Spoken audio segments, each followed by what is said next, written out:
Assalamualaikum dan salam sejahtera. Selamat kita berjumpa sekali lagi tuan-tuan dan puan-puan dalam satu lagi siri Temu Minda. Malam ini kita hendak berbicara tentang seni budaya dan bagaimana penggiat seni budaya bergiat satunya pada zaman COVID-19 dan keduanya dengan menggunakan teknologi digital.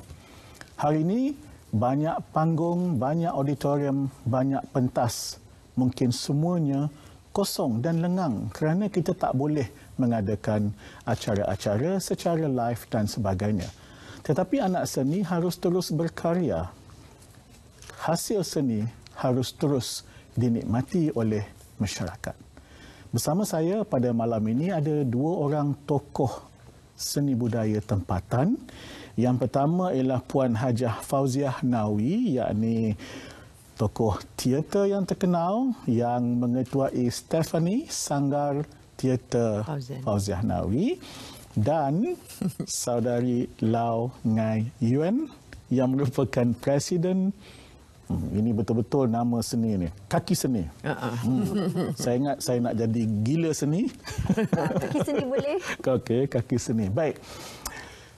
Kedua-duanya ada pengalaman menggunakan teknologi digital. Dua-dua sebablah.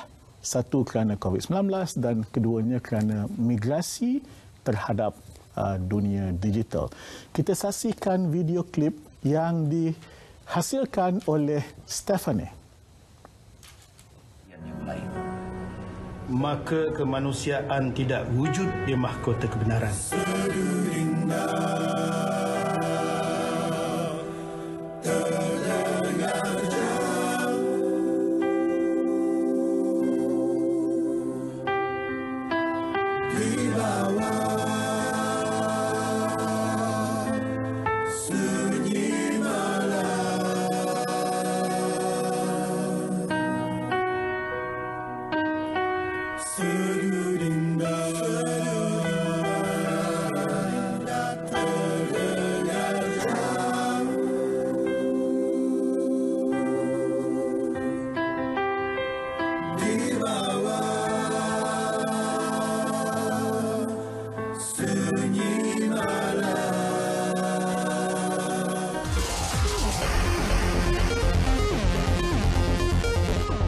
Itu adalah adegan pertarungan hantuah dan jebat.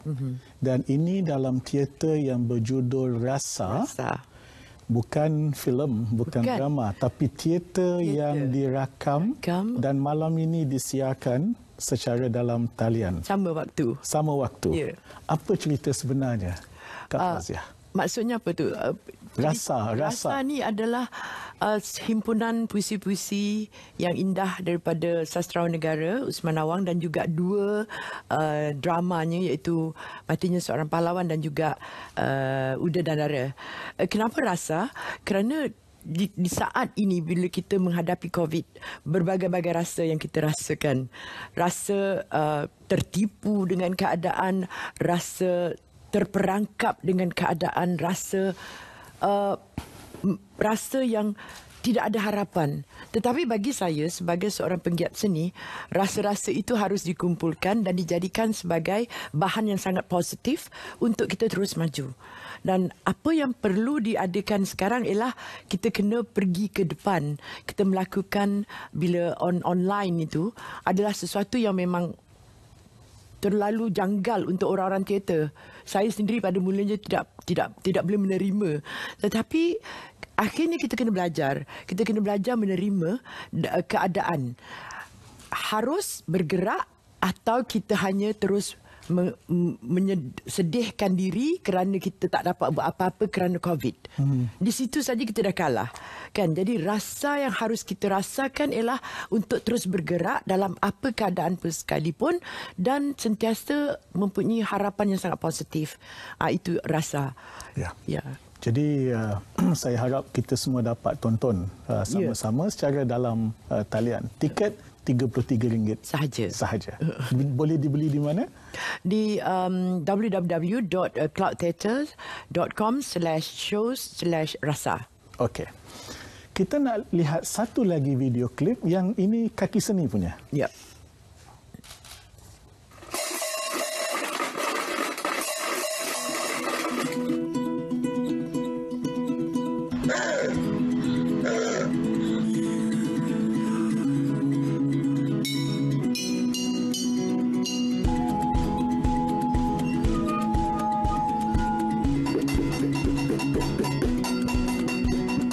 The popcorn kernel inside, I'm going to shake it to make another sound. Then I'll wrap it with the rubber band so that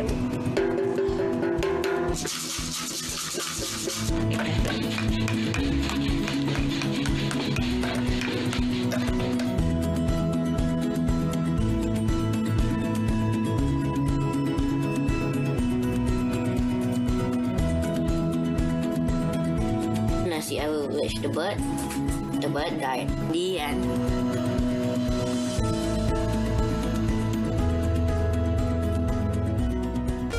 Jadi ini apa pula ini? Mengajar dalam talian atau apa? Kelas dalam talian. Sebenarnya masa COVID-19 pandemik ini, masa kita duduk kat rumah, kaki seni banyak menerima panggilan ataupun call for help. Apalah kita nak buat dengan anak-anak dekat rumah ni? Tak ada ke kelas ke? Tak ada ke kita mungkin ajak artis-artis buat sesuatu bersama dengan anak-anak? Sebab sekiranya tak ada pandemik, kita memang sebenarnya on ground. Kita memang bersama dengan anak-anak, sama ada di sekolah ataupun di luar sekolah, dan memberi mereka akses kepada penggiat seni untuk belajar kemahiran baru. Jadi masa kita kat rumah tu, ramai ibu bapa yang tertanya-tanya, apa lagi yang mereka boleh buat? Apa yang boleh mencetuskan sedikit kreatif, rasa kreatif, dan juga mungkin membolehkan mereka menjadi lebih produktif. Sebab itulah bila kita push out, bila kita mengisytiharkan dan juga mengumumkan, hey, kita akan buat seni kids, siapa nak join? Ramai je yang join. Dan bukan sekali, dia berminggu-minggu. Dan dalam berminggu-minggu tu mereka diajar untuk berkenalan dengan wayang kulit, dengan ceritanya, dengan sejarahnya. Lepas tu dengan cara-cara untuk membuat penceritaan, cara untuk mencuba bunyi ataupun mendengar dengan cara yang berlainan, ataupun menggunakan apa-apa saja kat rumah dan menjadi kreatif dengannya. Dan ibu bapa bukan sahaja amat menghargai, tetapi anak-anak juga boleh faham, ini sesuatu yang saya berminat dalam dan saya ingin mencubanya dengan lebih mendalam lagi. Walaupun pada permulaannya artis yang kita jemput untuk membuat kelas-kelas sebegini agak tak pasti. Bolehkah, can they sustain the interest of the children through a screen, right? Adakah anak-anak semua akan berlari ke sini ke sana dan tidak akan fokus? Tetapi memang di luar jangkaan kita. Anak-anak memang stuck to the screen and they come up with new ideas. Ideas yang kita tak pernah pun terfikir, mereka yang terfikirkan. Dan cerita-cerita pada malam final sangat it's surprising. Sangat memberikan kita rasa, sangat memberi kita semangat yang actually the young people, they are the natives of the screen, so they will be able to take it. Peluangnya adalah, adakah kita nak mengajar, adakah kita nak sabar dengan mereka dan memberikan mereka apa yang kita dah mahir dengan. So that's the question. Dalam produksi Rasa, Puan menggunakan tenaga orang muda ramai. Ya, sebab Rasa ni saya memerlukan yang muda. Saya is very physical, sangat physical. Sebab saya rasa bila on screen macam tu, maksudnya dia ambil secara macam TV punya production, dia punya emosi tu dia kena lebih besar daripada di pentas. Sebab saya kata walaupun kita shoot, tapi the essence of the theatre tu tak nak hilang. Jadi mereka tu harus fit, kena bertenaga, dan itu yang mereka lakukan. Dan memang saya sangat mencabar mereka sebenarnya. Ini adalah kumpulan yang paling muda dalam grup saya. Sebab saya kata saya tak nak kacau yang dah senior-senior tu sampai bila. Harus kita ada pemangkinnya. Dan ini yang saya lakukan. Dan Alhamdulillah, yang setengah tu memang tak pernah buat pun. Ada setengah cuma buat drama TV ataupun filem. Bila pergi ke teater, mereka macam apa ni kan. Jadi saya suka buat ni dengan mereka sebab saya memperkenalkan mereka tentang kita punya literature kan, keindahan bahasa kita. Dan bila kita bercakap tentang bahasa itu sendiri, kita harus berbangga dengan naskah-naskah yang hebat daripada sastrawan negara-negara kita kan. Dan ramai rupanya yang tak faham. Macam Bentan, mereka terus sebut Bentan. Bentan lain. Bentan tu bengkak kan. So Bentan adalah satu negara. Dan bila kita bercakap dan Nila Mangku Puan, dia ingat dia pangku perempuan. Tak, Puan tu adalah tempat yang disimpan sirih dan sebagainya. Berembang buah perdada tu apa? Jadi kita tunjuk. Baru macam, oh, macam ni bahasa Melayu. Kan, macam dipipiskan lada. Kenapa? Jadi waktu membuat rasa ini, saya tak ada stres. Mula-mula saya stres. Saya kata macam mana saya nak buat online. Saya old school. Tapi bila saya berkolaborasi dengan tenaga muda yang mereka memang bagus dengan IT, akhirnya saya belajar sesuatu dari mereka dan ini sangat menggembirakan saya sebab saya tak perlu keluar. Saya boleh buat dalam studio saya saja, selamat, dan saya boleh pastikan keselamatan mereka sebab studio kami ada 2 tingkat. Siapa tak ada dalam scene itu pergi naik atas. Jadi satu pengalaman baru yang akhirnya saya kata tak payah buat live pun tak apalah, saya nak buat online saja. Kan? Tapi ini, mungkinkah ini teater yang pertama dibuat begini? Maksud saya ditunjukkan bukan kepada audiens dalam sebuah auditorium, tetapi ditunjukkan 100% dalam talian. Saya rasa mungkin untuk Stephanie ini adalah pertama kali. Alright. Dan rupanya prosesnya tu sangat rumit. Dia lebih rumit daripada yang biasa. Ya, sebab kalau untuk teater kita terus saja, yang ini saya harus memikirkan untuk tidak menghilangkan ciri-ciri teater, tapi pada masa yang sama saya harus memikirkan bagaimana teater itu diangkat melalui digital, ambil gambar dan sebagainya. Dan saya harus bercakap dengan technical person saya. Saya kata tak nak hilangkan essence teater. Dan diorang kata mana boleh? No. Jadi akhirnya kami mencari jalan tengah lah. Dan ada menggunakan jurubahasa isyarat. Ya, saya macam macam mana saya nak buat ni? Dan masa itu kami, kerana ada beberapa perkara yang kita tak boleh elakkan, mereka hanya ada 1 hari saja. Dan mereka minta, boleh tak kami datang balik besok? Saya kata kenapa? Kita nak kena fahamkan skrip. Saya kata kerana sebab itu saya ada di sini untuk bantu. Dan alhamdulillah, macam 2 jam, 3 jam saya bagi mereka crash course. Akhirnya mereka dah boleh adapt to the situation. Dan untuk scene yang terakhir tu, salah seorang yang perempuan tu, dia tak boleh nak habiskan sebab dia dah broke down. Dia dah menangis. Dia dah masuk. Sebab saya kata kita jangan buat macam kita untuk berita. Tapi ini adalah teater sastra dan ia harus dibentangkan dan disampaikan secara sastra. Saya kata jangan keras, tapi harus bersama. Kan, kalau macam burung, saya tak tahulah, jangan burung macam ni saja. Kita haruslah lebih indah. Dan sangat berjaya. Dan pertama kali kita buat alih bahasa, maksud translation in English. Ada subtitle dalam bahasa Inggeris. Ada subtitle in English. Dan saya sangat bertuah sebenarnya sebab ramai yang bantu saya. Kan, kalau nak dialih bahasa ataupun bagi subtitle dalam bahasa Inggeris tu, kerana sastra, puisi-puisi Melayu tu dia lain, dia memberi makna yang lain. Tetapi alhamdulillah saya dapat bantuan daripada Fatimah Abu Bakar. Mula-mula dia buat macam tu saja. Lepas tu bila kami bagi dia video tu sekali, dia kata tak boleh macam ni. Dia kata dia ubah mengikut suasana yang kita buat. Rasa yang diberikan oleh pelakon yang lebih tepat daripada ikut saja, kan? Ya. Okey, Yuan. Kaki seni ni dah lama juga. Lama. Tahun dah. Ya, dan apa perbezaan ini menganjurkan acara ataupun kelas atau aktiviti secara berdepan dengan macam tadi Kak Fauziah cerita, berbeza bila nak bawa ke dalam talian. Apa perbezaan dia?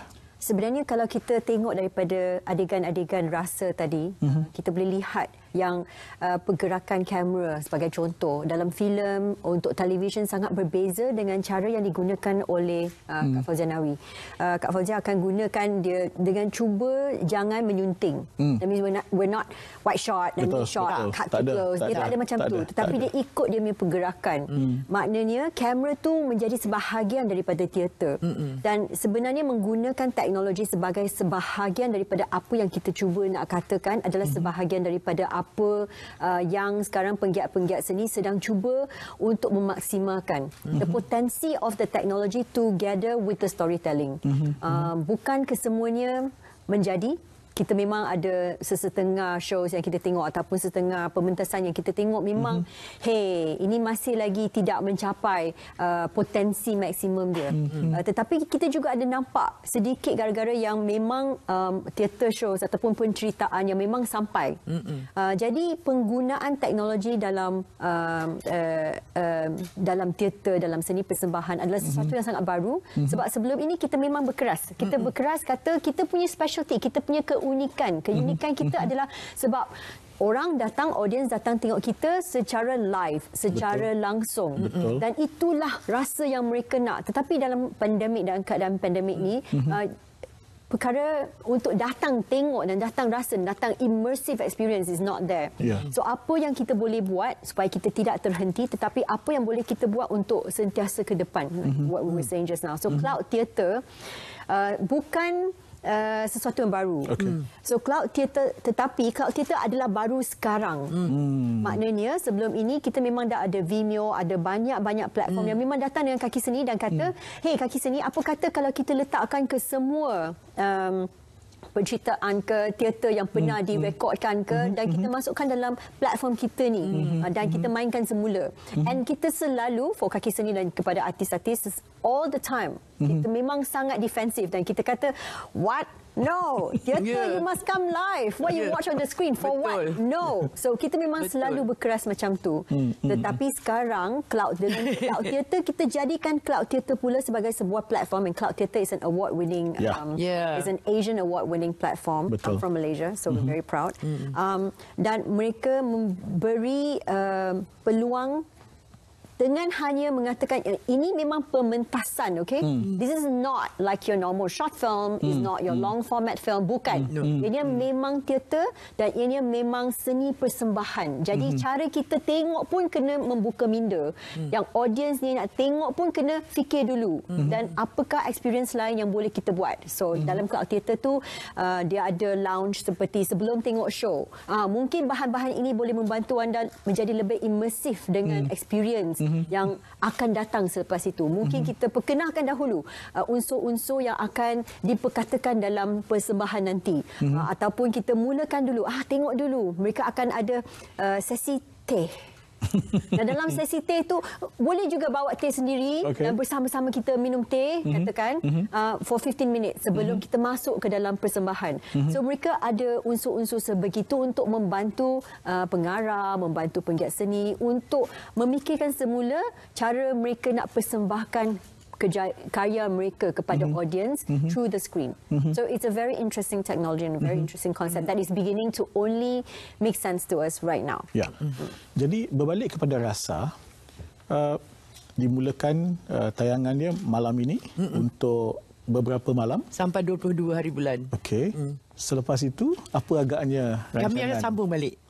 Kami akan sambung balik sebab kami sangat berkeyakinan ini adalah perkara yang agak norma baru dan seperti kami yang mula-mula tak boleh terima, saya melihat juga yang mereka juga apa budak-budak ni kan, Fauziah Nawi ni kenapa ni dengan Kaki Seni buat online ni.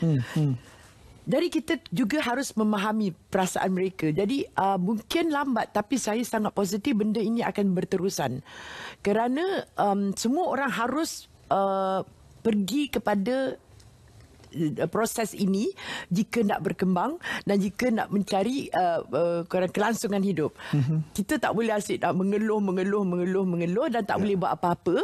Dan akhirnya saya kata okey, macam saya kata okeylah saya buat juga. Tak boleh dah. Dah tak boleh. Nak pergi syuting pun banyak perkara-perkara yang mesti sampai saya rasa macam saya dah rimas kan. Pergi semua orang masih lagi nak bersalam-salam sampai saya sedangkan SOP tak benarkan. Tak boleh. Jadi saya nampak jadi macam orang yang sangat keras. Saya macam jangan salam saya. Saya terus macam ni je, terus tak nak kan. Jadi pada saya ini yang paling selamat buat masa ini. Dan pada masa yang sama semua orang belajar. Bila kita ada teknologi yang tinggi, kenapa kita tidak pergi dan untuk menambah nilai kepada apa yang ada sekiranya terjadi seperti apa yang sekarang berlaku.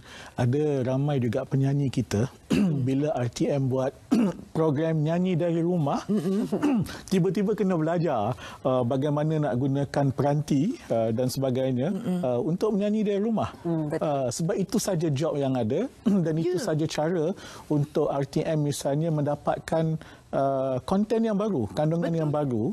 Kalau tidak, dia asyik recycle yang lama dan itu cukup berjaya. Jadi sama macam Puan Fauziah lah, belajar untuk menggunakan macam saya teknologi. pernah buat iklan kan, waktu itu memang tak boleh buat apa-apa. Apa yang diorang lakukan ialah memberikan saya arahan melalui telefon dan saya bernasib baik waktu itu anak saudara saya ada, adik saya ada, semua memang diorang memang shooting people. Rumah saya tu memang jadi macam studio. So director cuma kita tu okay, you nak apa? Jadi saya make up, saya pakai baju, okay, this one acceptable? Yes. Cantik kan. Jadi saya kata it can be done kan. Tapi saya kata teater online, saya orang yang pertama kata no kan. Tapi rupanya saya suka, cuma kerjanya lebih rumit. Kerjanya lebih rumit supaya essence teater tu tidak hilang. Yuan, bagaimana membawa karya Malaysia menggunakan teknologi ke pentas antarabangsa? Saya tahu sebelum ini pun dah sampai ke pentas antarabangsa, tapi bagaimana melebihkan, mempelbagaikan, memperbanyakkan, meluaskan? Sebenarnya salah satu daripada how should I say this? Ketidakcukupan ataupun mungkin kita tidak pernah lihat sebelum ini untuk seni persembahan. Sebenarnya kita memang selalu pun buat pembangunan audience, so theater, audience development. Dan dalam pembangunan teater kita, pembangunan audience kita selalu hanya fokus kepada audience yang live, yang secara langsung yang ada. Maknanya kita punya pemasaran semua kepada kalau tempat ni dekat KL Park, okay, first siapa yang akan datang KL Park, community dia macam mana, macam mana kita nak target mereka, adakah newspaper, adakah online, adakah dengan menggunakan email. Tetapi sekarang dengan penggunaan digital dan dengan penggunaan cloud theater for example, kita boleh besarkan lagi kita punya kemungkinan dan kita boleh lihat apa kata kalau kita cuba promosikannya ke Australia. Sebab Australia, they like our work, they like the kind of stuff that we do because we have gone to Australia a lot. Kita bawa kita punya kumpulan-kumpulan teater dan biasanya dia amat diterima. Jadi dengan kita berada di dunia digital ini, sebenarnya kita sekarang kena fikirkan bagaimana kita boleh bantu penggiat-penggiat seni untuk membesarkan lagi pemasaran mereka. And we all know this is about money. So bagaimanakah kita boleh bekerjasama dengan sama ada dengan platform ataupun dengan media yang sedia ada ataupun dengan pemasaran yang sedia ada, seperti katakan kalau kita boleh ceritakan mengenai kelebihan Malaysia menggunakan katakan bajet tourism katakan, tetapi memperluaskan audience yang boleh melihat kelebihan Malaysia melalui teater dalam talian. I think that's an interesting concept. That's something that we memang boleh buat dan boleh look into dengan betul-betul terperinci. Sebagai orang yang sudah lama dalam dunia teater, kerajaan ni bantu, tapi ada waktunya mungkin kita boleh buat lebih lagi. Memanglah saya sentiasa merasakan kerja kami ini harus mendapat sokongan dan bantuan dari pihak kerajaan. Seperti macam dia bagi kita geran. Macam saya pernah dihantar oleh kementerian untuk pergi kepada bengkel pengurusan seni macam di Korea Selatan. Mereka dikenal pasti siapa orang yang membuat teater ni dan sebagainya. Mereka dikenal pasti dan diberikan grant. Dan dari situ perkembangannya dilihat dan dikawal rapi. Tapi setakat geran pada saya itu tidak permulaan mencukupi. saja. Betul. Permulaan, sebab jika mereka gagal, mereka tidak akan dibantu lagi. Okey. Kan? Jadi kita nak mengajar supaya setiap orang seni, terutama teater dan sebagainya, mereka juga harus mempunyai ilmu, tanggungjawab untuk melakukannya dengan mendapat bantuan. Jika tidak ada bantuan, payah. Sebab segala-galanya adalah keuangan. Jadi kita nak pergi jauh tu memang susah. Tapi dengan adanya digital ini, saya sangat positif benda ini akan boleh pergi international level. Tetapi bagi saya dia bukan sahaja support ataupun sokongan dari segi geran ataupun kewangan. Saya rasa yang tidak boleh dibuat oleh seorang penggiat seni adalah untuk mewujudkan satu ekosistem yang cukup kuat. Ekosistemnya kena ada siapakah dalam saluran pipeline talent. Kita perlu fikirkan siapakah penerbitnya. Kita kena fikirkan siapakah yang membeli idea ini dan menjadikannya sebagai transmedia, katakan, untuk menghasilkan lebih keuntungan dan lebih profit, for example, untuk membuat, katakan, siri kedua, siri ketiga, katakan. Kita perlukan mereka untuk bukan sahaja membuat pengurusan seni tetapi memanjangkan riwayat setiap daripada hasil karya yang dibuat oleh penggiat seni. So ekosistem tu kena ada. Kita kena ada investors, bukan sahaja kerajaan tetapi yang lain. Siapa lagi yang akan terlibat dalam ini? Mungkin kolaborasi dengan penggiat-penggiat seni negara lain. Mungkin kita kena betul-betul serius. Pelannya kena jangka panjang. Dia kena serius. 10 tahun ni kita akan jadikan daripada dunia seni dekat Malaysia ni daripada A sampai D. Kat mana tu? Di manakah kita nak pergi? Semua tu, lepas tu ekosistem tu baru boleh nak membina. Dan benda-benda ni tidak boleh dibuat oleh seorang penggiat seni. Walaupun kita bagi di grant banyak macam mana pun, ini tidak mencukupi. So it is important untuk kerjasama di antara penggiat seni, di antara pengeluar-pengeluar seni, produk-produk seni, di antara kerajaan, di antara mereka yang berminat and also have a stake and have their skin in the game for this, untuk melihat kejayaan seni persembahan di Malaysia. Maknanya sebagai orang seni, dia kena belajar pengurusan, dia kena belajar marketing, dia kena ada networking. Ini yang sangat penting. Dan juga orang kata mencari, kita kena ada R&D. Yang ini yang saya rasa agak kurang. Tapi sekarang sudah mula dilakukan. Jika ini tidak ada, memang kita tak bagi banyak duit macam mana pun boleh habis. Daripada saya, dia harus dikenal pasti siapa orangnya. Dan dia harus dimonitor oleh pihak katalah kerajaan dan sebagainya. Dan kerjasama tu mesti kena ada, macam Yuan kata. Dia tak boleh harap kerajaan saja. Setiap rakyat Malaysia, siapa saja yang ada di sini harus membantu. Kerana kesenian itu adalah maruah negara. Sastera itu adalah maruah negara kita.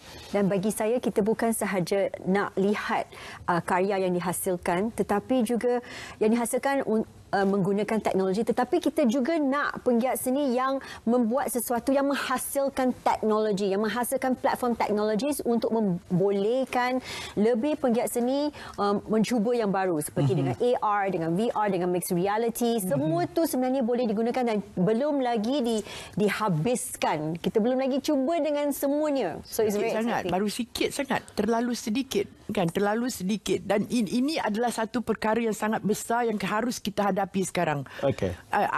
Saya punya time dah nak habis pun. So I just I just hope yang baru ni, yang baru-baru. That's why saya suka the young blood masuk. So we need all the engineers, we need all these people. Bukan orang seni saja. Semua orang seni tu kena fikirannya sangat besar. Baik, kita memang mempunyai satu diskusi yang sangat mendalam dan sangat panas. Dan saya terima semua itu, dan memang tugas kerajaan ialah untuk membantu, untuk facilitate, tetapi penggiat seni harus ke depan. Betul. Harus di depan. Kerajaan ini bukan bidang kerajaan harus membantu. Jadi tuan-tuan, saudara, kita sama-sama Mama doakan kita akan terus memperkasakan seni budaya kita dengan menggunakan teknologi digital. Kita berjumpa minggu depan tentang anugerah nasyid Malaysia yang pertama. Selamat malam Malaysia, di mana jua anda berada.